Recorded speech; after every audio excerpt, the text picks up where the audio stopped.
Good evening, everyone. I am Dharti, your educator. Welcome you all on the platform of Global Online Classes. तर विद्यार्थी मित्रांनो, आजच्या व्हिडिओमध्ये आपण MHBSc नर्सिंग CET एक्झाम 2025 या एक्झामसाठी अजून नर्सिंग ॲप्टिट्यूड या सेक्शनवरती क्वेश्चन्स पाहणार आहोत. तर विद्यार्थी मित्रांनो, व्हिडिओ शेवटपर्यंत नक्की बघा.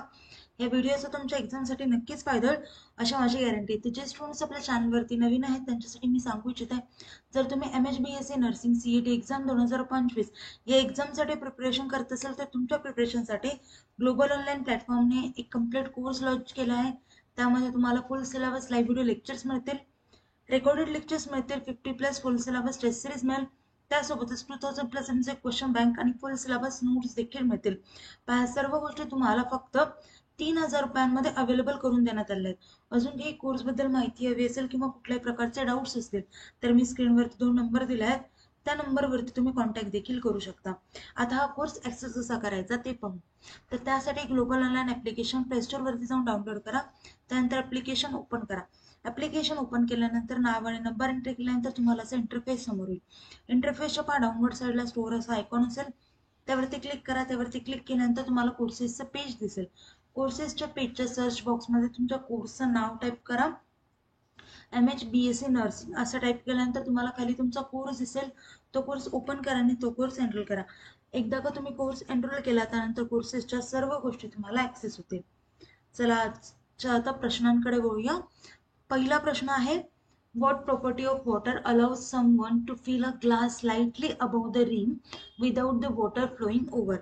तर या प्रश्नामध्ये असं म्हटलंय की पाण्याची अशी कोणती प्रॉपर्टी आहे ज्यामुळे ग्लासच्या कडेच्या पलीकडे पाणी थोडंसं जरी भरलं तरी ते वाहत नाही. तर ऑप्शन्स आहेत पहा स्पेसिफिक ग्रॅव्हिटी. तर यामध्ये असं आहे की एखाद्या पदार्थाची किंवा सबस्टन्सची डेन्सिटी मोजणे. नेक्स्ट आहे कोहेजन. तर कोहेजन म्हणजे ही एक प्रॉपर्टी आहे ज्यामध्ये पाण्याच्या मॉलिक्युल्स एकमेकांना अट्रॅक्ट करून ठेवतात. पण हे पाण्याचे थेंब तयार होतात, पण ग्लासच्या कडेवरून वाहने टाळण्यासाठी याचं डायरेक्ट रिलेशन काही नाहीये. सो हा पण ऑप्शन काय होईल, कोट होईल. नेक्स्ट आहे ओपॅसिटी. तर ओपॅसिटी म्हणजे एखादा पदार्थ किती प्रमाणात प्रकाश रोखतो. तर हा देखील क्वेश्चनशी रिलेटेड नाही आहे. आणि नेक्स्ट प्रॉपर्टी आहे सरफेस टेन्शन. तर सरफेस टेन्शन ही एक पाण्याची अशी प्रॉपर्टी आहे जी पृष्ठभागावर एक इलास्टिक शीट तयार करते आणि जे पाण्याला एकत्र राहण्यास मदत करतं. सो यामुळे ग्लासच्या कड्यांवरून पाणी वाहत नाही आणि थोडंसं वर येऊ नये ते स्थिर राहतं. ओके, सो इथे करेक्ट ऑप्शन डी म्हणजे सरफेस टेन्शन. नेक्स्ट क्वेश्चन पाहू. What is an organism with chloroplast in its cell. तर इथे असं म्हटलंय की क्लोरोप्लास्ट असणारा असा कोणता ऑर्गॅनिझम आहे. इथे ऑप्शन्स आहेत पहा. हेट्रोट्रॉफी म्हणजे हेट्रोट्रॉप्स म्हणजे असे ऑर्गॅनिझम जे स्वतः अन्न तयार करू शकत नाहीत, जे दुसऱ्यांवरती डिपेंडेंट असतात.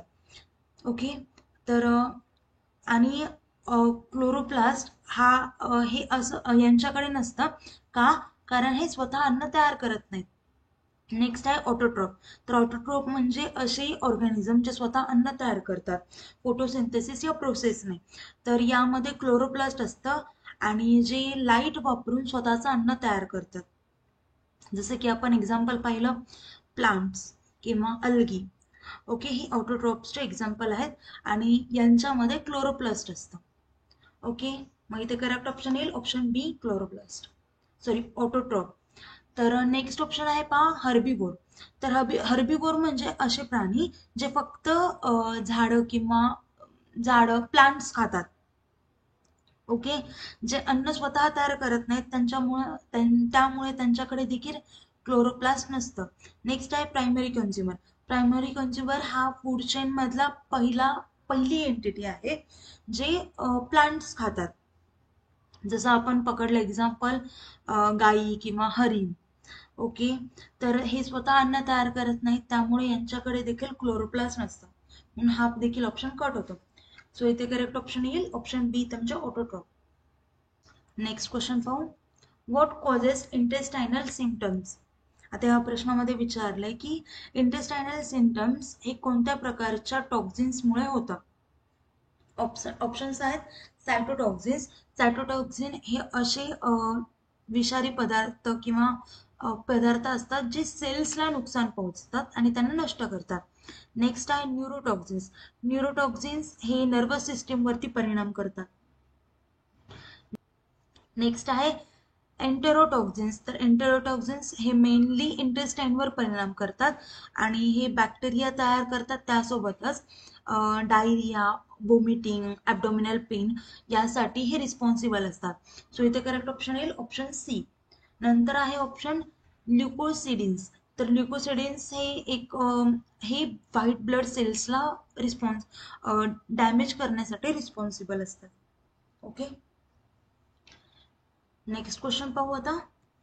What causes direct damage to the cells. आता इथे असं विचारलंय की कोणता टॉक्झिन पदार्थ सबस्टान्स हा डायरेक्ट सेल्सला डॅमेज करतो. ऑप्शन्स आहेत सायटोटॉक्झिन्स. आता सायटोटॉक्झिन्स आपल्याला माहिती, लास्ट क्वेश्चन मध्ये आपण पाहिलं होतं की डायरेक्ट हे सेल्सला डॅमेज करतात. सो इथे करेक्ट ऑप्शन आहे ऑप्शन ए सायटोटॉक्झिन्स. नेक्स्ट आहे न्यूरोटॉक्झिन्स. आता न्यूरोटॉक्झिन्स आपल्याला माहिती आहे नर्वस सिस्टीमला परिणाम करतात. नेक्स्ट आहे एंटेरोटॉक्झिन. तर एंटेरोटॉक्झिन हे इंटेस्टाइन्स वरती परिणाम करतात. नंतर आहे ल्युकोसिडिन्स. तर ल्युकोसिडिन्स हे व्हाईट ब्लड सेल्स वरती परिणाम करतात. Okay, white blood cells. So इथे करेक्ट ऑप्शन येईल ऑप्शन ए. नेक्स्ट क्वेश्चन पाहू. What are the components of the gram negative bacterial cell wall called. म्हणजे काय, तर ग्राम निगेटिव्ह बॅक्टेरियाच्या सेल वॉलचे कोणते कंपोनंट आहेत असं विचारलं. ऑप्शन्स आहेत पहा. एंडोटॉक्झिन. तर एंडोटॉक्झिन हे ग्राम निगेटिव्ह बॅक्टेरियाच्या सेल वॉलचा एक पार्ट आहे.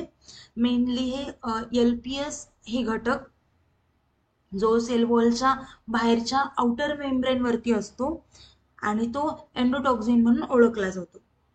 ओके, म्हणून हा ऑप्शन हा करेक्ट असेल.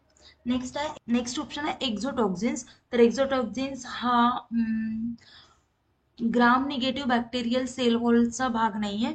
सो हा पण ऑप्शन येत नाही. नेक्स्ट आहे टॉक्झिन्स. तर टॉक्झिन्स म्हणजे एक जनरल वर्ड आहे जो पॉइझन सबस्टान्सच्या रिलेटेड असतो. नेक्स्ट ऑप्शन आहे नन ऑफ द अबव, म्हणजे वरचा कुठलाही ऑप्शन. सो इथे करेक्ट ऑप्शन आहे ऑप्शन ए, तर म्हणजे एंडोटॉक्झिन्स. नेक्स्ट आहे क्वेश्चन पहा. What are the soluble proteins secreted by bacteria that enter host cells called? आता इथे असं विचारलंय की जे बॅक्टेरिया जे प्रोटीन्स होस्ट पेशी सेल्स मध्ये प्रवेश करण्यासाठी सिक्रेट करतात त्यांना काय म्हणतात. तर त्यांना इफेक्टर प्रोटीन्स असं म्हटलं जातं. तर इफेक्टर प्रोटीन हे बॅक्टेरिया सिक्रेट करतात जे होस्ट सेल्स मध्ये एंटर करून त्याच्या प्रोसेसला इन्फ्लुएन्स करतात. तर याचं मेन मोटिव्ह असतं की होस्ट सेल्समध्ये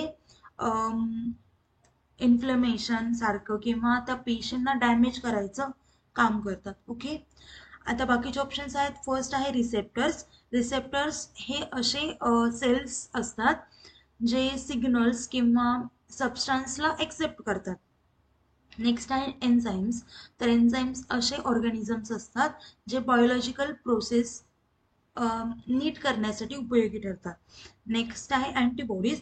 तर अँटीबॉडीज हे आपल्या शरीरामध्ये आपल्या बॉडीमध्ये तयार होणारं प्रोटीन आहे ज्यामुळे आपली हे एक इम्युनी सिस्टीम आपल्या इम्युनी सिस्टीमचा एक पार्ट आहे.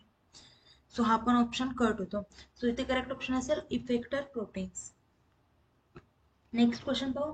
What are the plasma soluble substances that are secreted by gram positive bacteria called.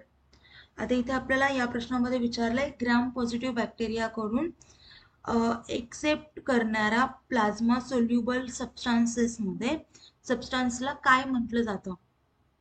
Options आहे एंडोटॉक्झिन. एंडोटॉक्झिन हे एक ग्राम निगेटिव्ह बॅक्टेरिया आहे जे आउटर मेम्ब्रेनचा एक पार्ट आहे. नेक्स्ट आहे एक्झोटॉक्झिन. तर एक्झोटॉक्झिन हे ग्राम पॉझिटिव्ह बॅक्टेरिया आणि ग्राम निगेटिव्ह बॅक्टेरिया या दोघांकडून देखील सिक्रेट करणारा एक सबस्टान्स आहे. ओके. आणि त्यासोबतच हे सोल्युबल प्रोटीन असतात जे डायरेक्ट प्लाझ्मा सोबत विरघळतात, मिक्स होऊन जातात आणि शरीराच्या सेल्स किंवा त्यांच्या टिश्यूवरती सिरियस इफेक्ट करतात. त्यामुळे हा करेक्ट ऑप्शन येईल एक्झोटॉक्सिन. नेक्स्ट आहे टॉक्झिन. हा येणार नाही आणि हा पण येणार नाही. सो इथे करेक्ट ऑप्शन असेल ऑप्शन बी. नेक्स्ट क्वेश्चन पाहू. Deficiency of which vitamin can lead to irritability, loss of appetite and berry. तर इथे ऑप्शन्स आहेत पहा. Vitamin K. तर विटॅमिन के हे ब्लड क्लॉटिंग आणि आपले हाडं मजबूत ठेवण्यासाठी रिस्पॉन्सिबल असतात. नेक्स्ट आहे विटॅमिन बी 12. विटॅमिन बी 12 हे आरबीसी फॉर्मेशनसाठी आणि नर्व सेल्सच्या कामांसाठी उपयोगी ठरतं. सो हा देखील ऑप्शन चुकीचा आहे. नेक्स्ट आहे विटॅमिन बी 1. तर विटॅमिन बी 1 ज्याला थायमाइन असं देखील म्हटलं जातं आणि हे एनर्जी मेटाबॉलिझम याच्यासाठी उपयोगी असतं. ओके. तर याच्या डेफिशियन्सीमुळे बेरी होतं. त्यासोबतच नर्व सिस्टीम आणि हार्ट यांच्यावरती देखील परिणाम होतो. त्यामुळे हा ऑप्शन करेक्ट असेल. विटॅमिन बी 1 या विटॅमिनच्या डेफिशियन्सीमुळे लॉस ऑफ ॲपेटाइट, बेरी अशांसारखे आपल्याला आजार होऊ शकतात. नेक्स्ट आहे विटॅमिन बी 6. तर विटॅमिन बी 6 हे नर्व फंक्शन आणि प्रोटीन मेटाबॉलिझम यांच्यासाठी रिस्पॉन्सिबल असतं. ओके. नेक्स्ट क्वेश्चन पाहू. What is the middle layer of the kidney. आता आपल्याला असं विचारलंय की किडनीचा मिडल लेअर कोणता आहे. ऑप्शन्स आहे नेफ्रॉन. नेफ्रॉन हा एक किडनीचा फंक्शनल युनिट असतो आणि जो युरिन फॉर्मेशन करतो. नेक्स्ट आहे पहा ऑप्शन कॉर्टेक्स. तर कॉर्टेक्स हा किडनीचा आउटर लेअर आहे, त्यामुळे हा देखील चुकीचा आहे. रेनल मेड्यूल. तर रेनल मेड्यूल हा किडनीचा मिडल लेअर आहे. ओके. सो हा करेक्ट ऑप्शन येईल. तर यामध्ये ट्युब्युल्स आणि लूप ऑफ हेनल असतात जे युरिन सिक्रेट करतात. ओके. नेक्स्ट ऑप्शन आहे रेनल पेल्विस. तर रेनल पेल्विस हा किडनीचा एक भाग आहे. ओके. त्यामुळे इथे करेक्ट ऑप्शन आहे ऑप्शन सी. नेक्स्ट क्वेश्चन पाहू. What is the outer layer of the kidney. आता लास्ट क्वेश्चन मध्येच पाहिलं होतं आपण आउटर लेअर किडनीचा कोणता आहे तर कॉर्टेक्स. सो ते करेक्ट ऑप्शन आहे ऑप्शन बी. तर विद्यार्थी मित्रांनो व्हिडिओ इथेच थांबूया. काही डाऊट्स असतील तर मला कमेंट डाऊन करा आणि व्हिडिओला लाईक करा, चॅनलला सबस्क्राईब करा. थँक्यू. Nice day. बाय.